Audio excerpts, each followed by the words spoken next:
So, hello guys, welcome back to another Games from the Block podcast. This is Take Calm for now, and today with me is Dino Foderaro, who is COO of Fables of Fyra, and we are going to talk everything about Fables of Fyra and the upcoming sale. So, Dino, nice to meet you. How are you? Good. Nice to meet you, and thanks for having me on the show. I appreciate it. Likewise, it's my pleasure. So let's begin by telling us, who are you and what is that you guys do with Fables of Fyra?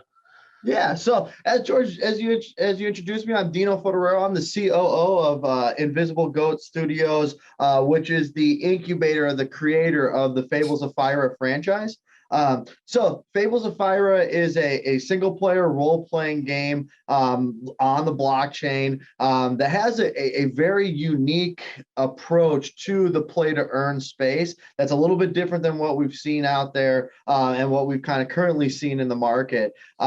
Just kind of starting from the beginning, our background, we've been linked to the Vulcan Forge community for quite some time now, almost 2 years, and really have grown from the original idea of being more of like an art project surrounding these dragons and kind of allowing this creativity that really allowed families to participate in the blockchain and in the NFT space, to this entire ecosystem built and based around these family-friendly dragons that really allow players the opportunity to craft and farm, explore, quest, and really just kind of enjoy this mythical world that we've created, which is really a testament to Oversized Hat, Steven, our CEO, and the team that he's put together and what we've built. It's interesting. I started in January. And just kind of seeing, even from January of this year to right now,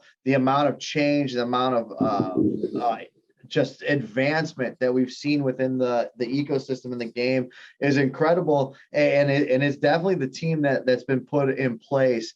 Just our team consists of, like I said, myself as the COO. I have a background in scaling businesses, really taking highly technical, highly engineered solutions with global engineering teams and global marketplaces, and bringing them to market quickly, and then expanding those offerings with the constraints of smaller businesses and kind of navigating those challenges that you face as you hyperscale a business to meet the growing demand. We've got Heidi, who runs our marketing team. I know you've worked closely with her. She comes from a background with Sony and Rick and Morty and some of these really great brands that just have such great marketing and such great organic communities, that it was really really a great fit when she joined the team. And then we've got one heck of a development team that's put together this entire ecosystem and really built a product that is ready to launch.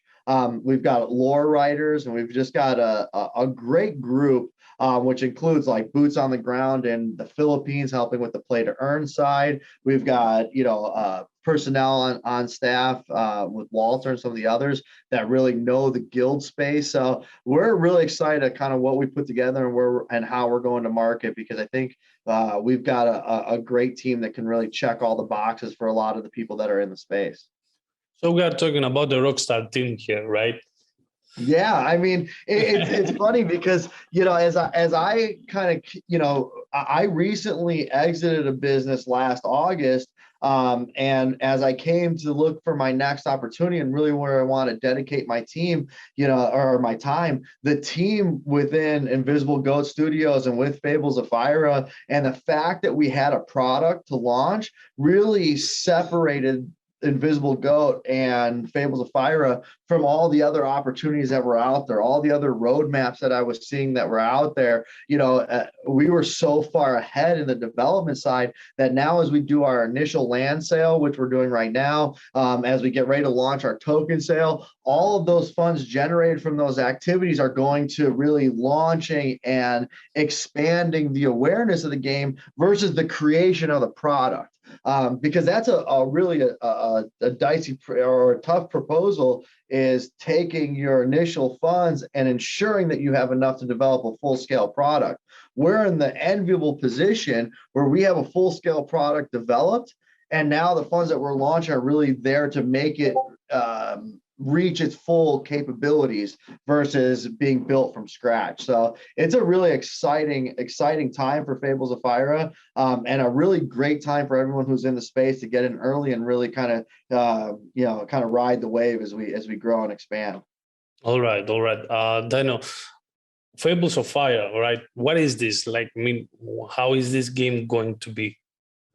Yeah, so this is a downloadable game, right? So it's PC and Mac right now. Eventually, we will have a mobile component. We're working to kind of determine how we can kind of get onto the Android and the iOS, ecosystems or spaces with our technology. So, like I said, right now, downloadable game. And what it really is, it is a hybrid between your standard farming crafting game, scavenging game, that has a really fun and interactive questing component to it. So when you come into the ecosystem, whether it's on free land or on NFT land, which enables the play to earn space, you have a dragon that you control. It's your character, right? You explore this entire kingdom of Drekka that has this really great backbone of lore that was written by our head creator of lore. And it really allows the player to kind of explore and use their time within the game how they enjoy.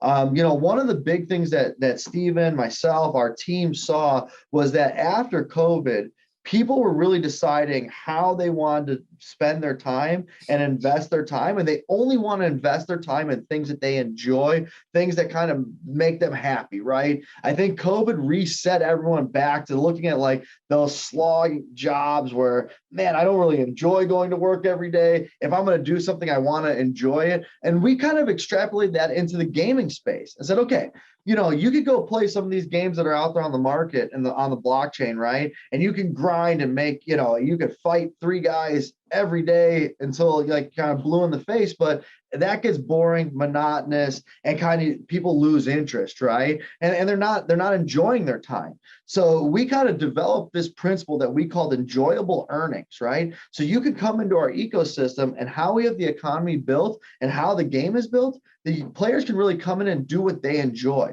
If they enjoy crafting and farming and developing their ranch or their farm, then they can do that, and they can earn their shares by crafting and farming. If they want to go out and explore and quest, and we've got hundreds of quests built into the ecosystem right now, and that's expanding, they can go out and quest, and they can earn their shares by questing and exploring the lore, really diving into this lore that is so rich and multi-level. It's really a neat approach to that single-player role-playing game, where you can really kind of go in and individualize your world and really enjoy the time that you're spending within the ecosystem. All right. So you talked before about the land sale, which is like ongoing, like why someone should own a land and what are the benefits of the land? Yeah, absolutely. So we take a unique approach to land versus kind of what we've seen in the space so far. A lot of times you buy a plot of land, you get one plot of land in an entire ecosystem or kingdom. So what we did was flip it on its head a little bit. So when you buy a plot of land within the Fables of Fyra, you get that entire kingdom that you're purchasing. So right now we're selling our first kingdom, which is the kingdom of Drekka. And so when you buy a plot of Drekka land, when you get that deed, you get that entire kingdom. Now, the entire kingdom of Drekka is yours to explore, to build out, and it really allows you to individualize and customize your experience within Fables of Fyra. Because every decision that you make, every NFT that you add to your kingdom, every quest that you complete that unlocks different areas makes your kingdom different, your plot of land different than everybody else's. Furthermore, the kingdom, the plot of land that you purchase is what allows you access to the play to earn economy.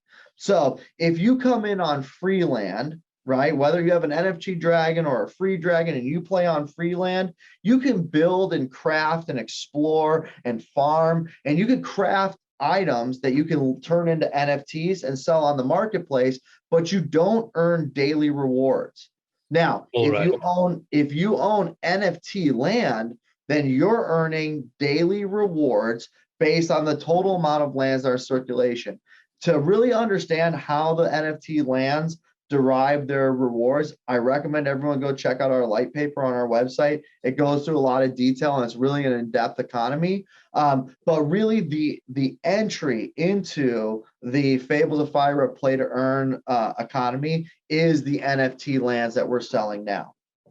Now, yeah, oh please, yeah. please go on. So now, right now, like you mentioned, we are having our silver key land sale. We had our gold key land sale, and now we're having our silver key land sale. The gold and silver key are very, very limited plots. Gold was 1,000 plots. Silver is only 1,000 plots. And these are special plots that we're awarding to our early supporters of the Fables of Fyra ecosystem. So with the silver key plot of lands that we're selling now, you get whitelisted access to our token pre-sale, which will give you early access to our token launch. You get extra earnings each day based on owning a silver key plot of land. So that silver key plot of land is going to be more attractive to scholars if you're renting out your land. If you're earning a living off of your plot of land, that silver key land is going to give you more rewards, base level rewards each day than a standard NFT plot of land within the Kingdom of Drekka. Plus, the gold and silver key land give you access or shares of the token, the monthly token rewards pool. So not only do we have a daily token rewards pool that's for Cave, which is our like in-game play to earn currency, we have a monthly rewards pool that is in BA, which is our premium token. And so by owning gold or silver key land, you keep getting these reoccurring benefits of not only earning more, so your time is more valuable within the game, so you earn more base level shares each day, but you'll also get a portion or shares in the monthly rewards pool in BA. So it's an investment that'll keep paying back over the long run. I see. So we are talking about passive earning here. Absolutely. Absolutely. And NFT land, as you upgrade it, similar to like the land in the Vulcan Forge community and the ecosystem, you'll stake your BA tokens within the land, and there'll be benefit in that as well, and substantial. We're actually getting ready to release a Medium article probably today or tomorrow that'll go through staking benefits and what expected APY is and whatnot, but it's definitely attractive and is up there with what we're seeing, probably on the upper end of what we're seeing out in the market right now. All right, cool. So, I can see that you have a dual token economy, like you said before. Would you mind explaining us how this model is going to work? Yeah, so very similar to what you've seen in like the Vulcan Forge, like ecosystems, what you see kind of in some of the other gaming ecosystems. We'll have a premium token, which is the BA token. That's like a cross-franchise utility token that will really have long-standing benefit as we expand out the ecosystem within Fables of Fyra, as well as other games and other expansions into other areas. So that token will have fixed supply and will only be minted once. So the only way you'll have access to the BA token is either through the public sale, which is our token launch, or through earnings within the within the ecosystem and whatnot. So that that BA token will be used for staking, primarily used for staking within your land. It'll be used for entering tournaments. It'll be the reward that's given out of the rewards pool, and really provide a lot of benefits to holders, right? So holding a specific amount of BA with a specific NFT will give you specific or specialty roles within the ecosystem, which will allow you to earn more. And it'll also give you first, early, and exclusive access to qualified content as we expand. right? So it's really an important token to hold. Like I said, this is the one that you'll find on the exchanges, on the DEXs. So it's what we're calling our premium token.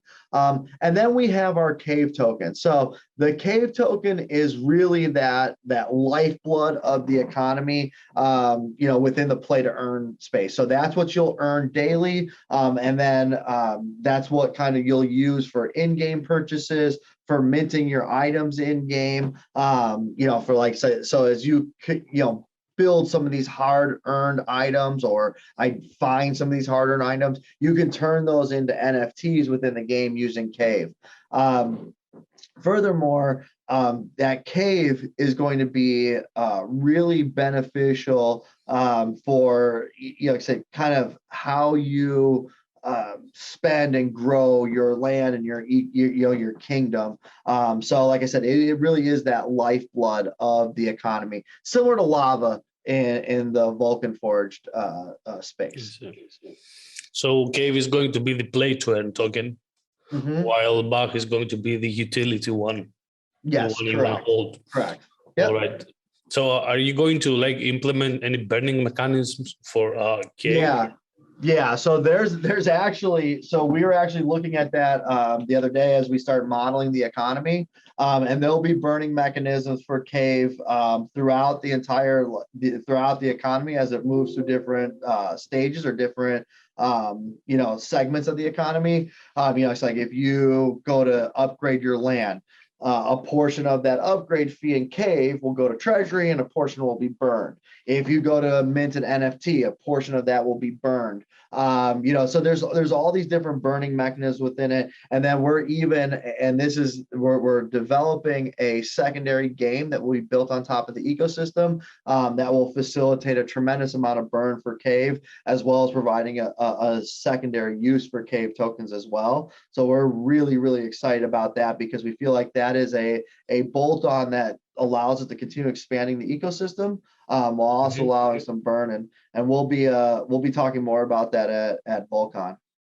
Okay, perfect. So in Volcon, you're going to share more information about this, right? Yes, absolutely. We got a big reveal coming at Volcon. Big reveal. Okay, that's great. Speaking of tokenomics, Dino, I can see that you guys are working on the economy of the game. Do you believe that it's going to be sustainable in the long term?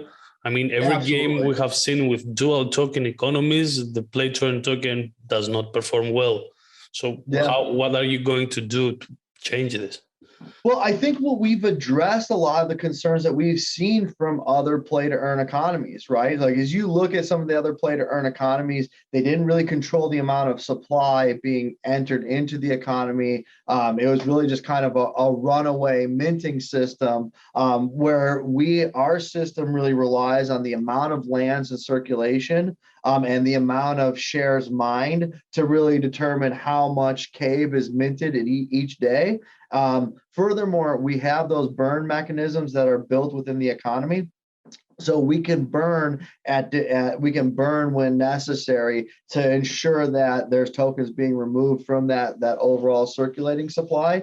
And really, one of the biggest things that we do that I don't think a lot of other games have done is we don't rely on the behavior of the players to really control how the cave is removed from circulation, right? So like those burn mechanisms are on our side, right? Based on different things that have to happen. Plus we're controlling the amount of supply coming in. So therefore we're not relying on players holding or, like liquidity pools to ensure the value of the play to earn token. We've kind of controlled our own destiny on that standpoint by setting these different drains of tokens, while also ensuring that we're controlling that supply that's coming in, and then creating an external demand for Cave, right? So the players that come onto the free land and the free to play land, they can grow. So in our game, we have a very, very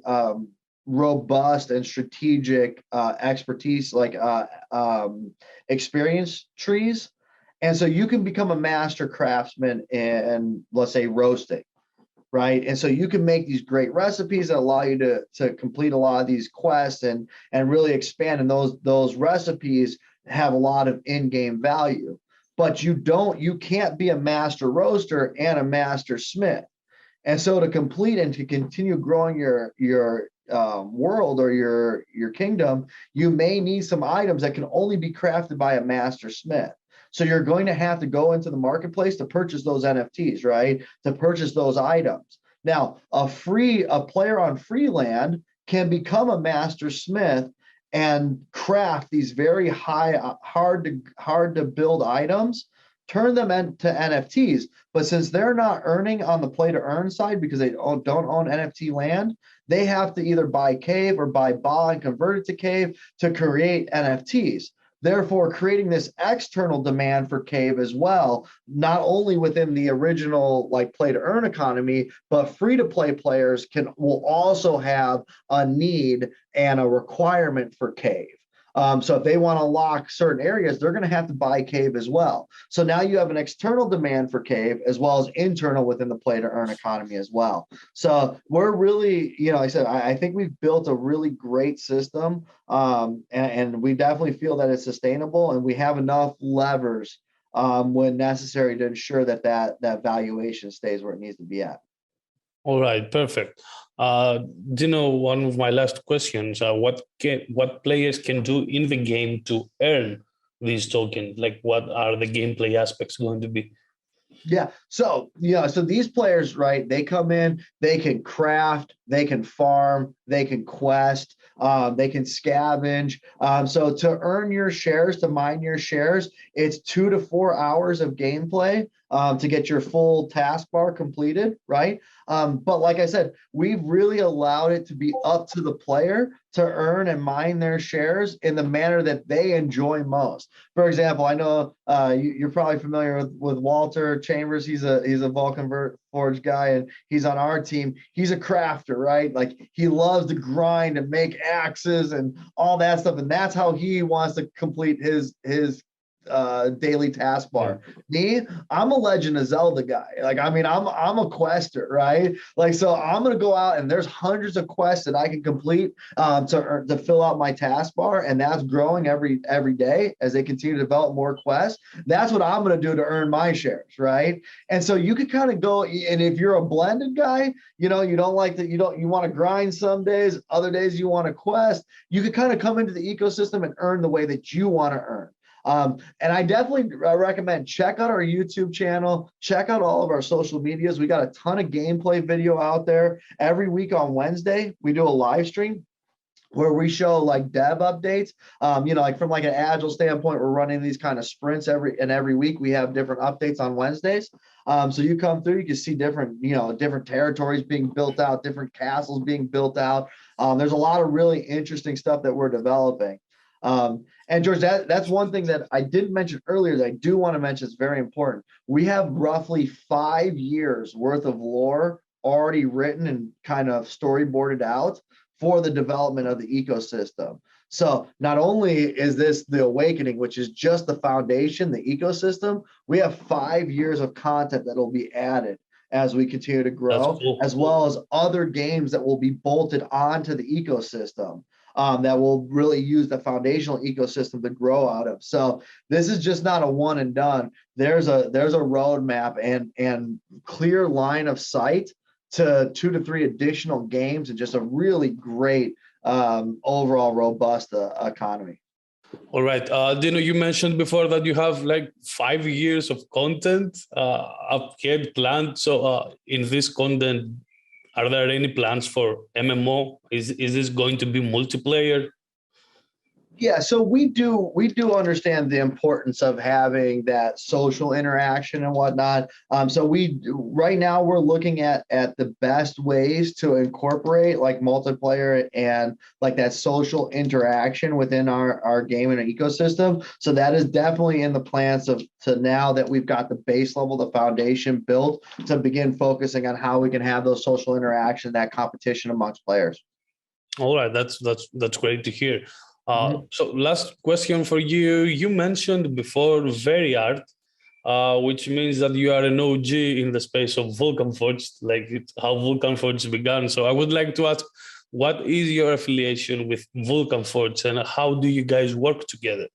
Yeah. So Stephen has had or Oversized Hat, Stephen, our CEO, has had a tremendous amount of success and experience with the Vulcan Forge community. It's really the base of who we are. If you look back at the history of Fables of Fyra, we started as coddle pets, and this was, like I said, a project that was on Vulcan Forge, and like I said, and we've continued to grow and expand with Vulcan Forge, and really see them as our main launch pad and partner as we continue to grow. Like I said, I think Jamie's put together one heck of a group over there at Vulcan Forge, and the amount of experts and advisors that he has surrounding him is absolutely tremendous, best in class. As Stephen, myself, Heidi, the entire team looked at where we wanted to really kind of where we really want to build off of, we were really excited with Vulcan Forge, the Elysium blockchain coming there. There's a lot of great things happening over there. Last question, are you going to port over Elysium? So right now we're going to Polygon, and that is the plan once Elysium gets up and running and whatnot. Obviously we have some technical requirements and stuff like that for NFTs and everything, but I know that our dev team is looking at that absolutely. Once once it gets up and running, it's stable and everything's going. We see ourselves being on the Elysium chain. That's good. However, like I said, in the interim, we will be Polygon, so we can get off of VeChain and just kind of really get into that Polygon space that allows us to use so many more automation tools and whatnot while we wait for Elysium to wrap up.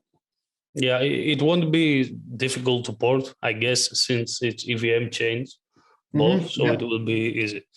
All right.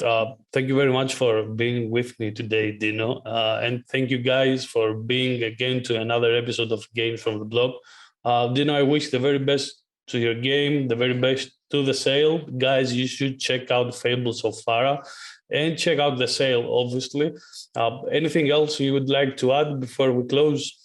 No, George, I just want to thank you. It's a great show. I appreciate your time. I think we had some great questions that we went through. And like I said, anything that comes up, like me, Heidi, Steven, the entire team, Walter, we're all kind of combing through the Discord. So any questions that come up, hit us up in Discord. Let us know. Like I said, Silver Key land sales live. We'd love to have, we're expanding the community. We'd love to have as many people as possible and just keep going. So I appreciate it, George. Thank you. You got a great show and I appreciate your time. Thank you very much. Thank you. Bye-bye, guys. All right. Take care, everyone.